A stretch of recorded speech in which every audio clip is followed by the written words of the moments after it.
Welcome to day 3 of our 7 days prayer challenge, where we are dedicating these days to pray for Erika Kirk because right now she doesn't need so much of sympathy but a shield of prayer.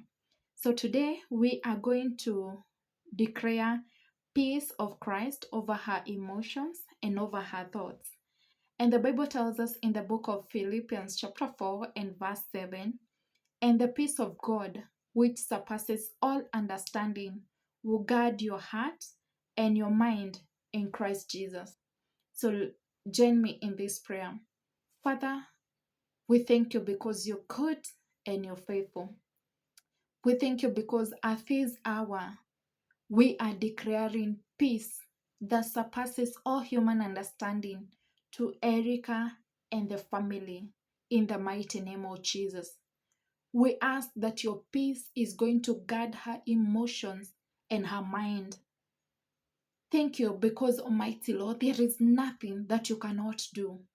And at this particular time when she's mourning the husband, Charlie Kirk, who was very bold for you and proclaimed the gospel of our Lord Jesus Christ unashamedly, we thank you because, Almighty Lord, she will not live in regret, but rather she will live are being guarded by your peace in the mighty name of Jesus. We thank you because of answering our simple prayer this day.